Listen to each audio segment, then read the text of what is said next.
La leçon des JA a pour titre « L'importance de l'homme extérieur, une religion publique ». Nous avons étudié cette semaine le texte de Jacques 1, 19 à 27. Les changements culturels vers la privatisation de la religion ainsi que les pratiques religieuses sont devenues de plus en plus tournées vers l'intérieur. On dit aux enfants d'accepter silencieusement Jésus dans leur cœur.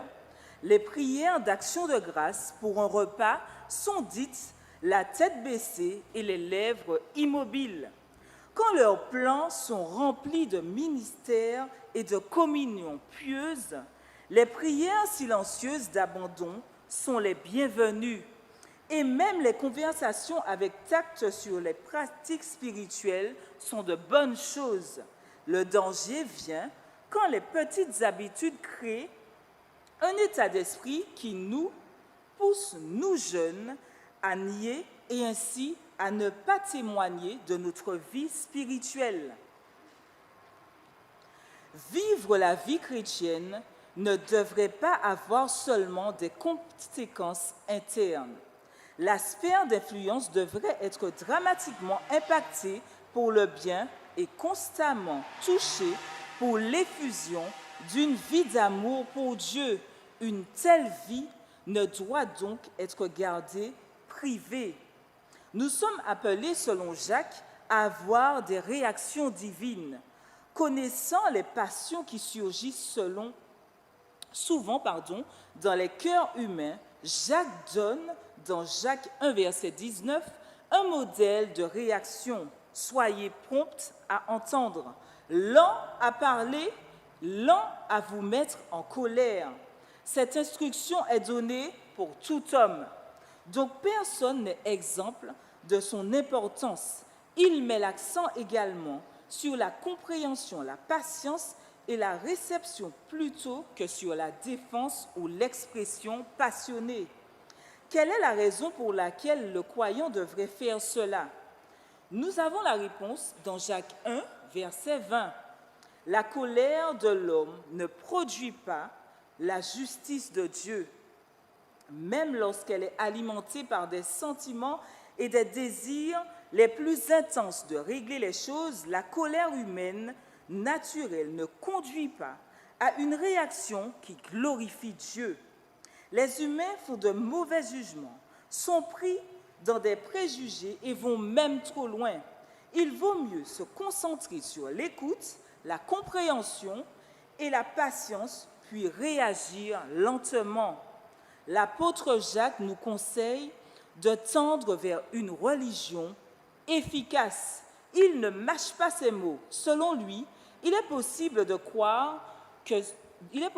se croire religieux et pourtant de ne pas brider sa langue. Mais cela nécessite tromperie et témoignage d'une religion inutile. Jacques 1, verset 26.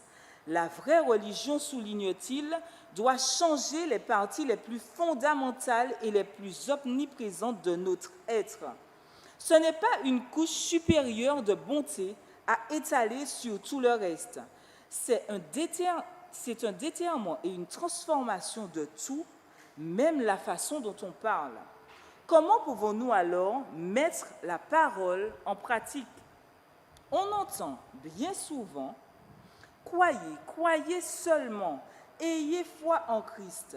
Vous n'avez rien à voir avec l'ancienne loi, seulement ayez confiance en Dieu. » Combien cela est différent des paroles de l'apôtre qui déclare que la foi sans les œuvres est morte.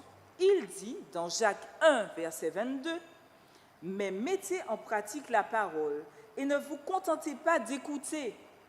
En vous trompant vous-même, vous vous trompez et vous trompez Dieu. » Nous devons avoir cette foi qui agit par amour et purifie l'âme. Beaucoup cherchent à substituer une foi spirituelle à la droiture de la vie et réfléchissent à cela pour obtenir le salut. Chers jeunes, le Seigneur exige de nous exactement ce qu'il a exigé d'Adam et Ève, à savoir une obéissance parfaite à la loi de Dieu.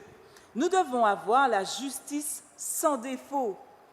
Dieu a donné son Fils pour qu'il meure pour le monde, mais il n'est pas mort pour abroger la loi qui était sainte, juste et bonne.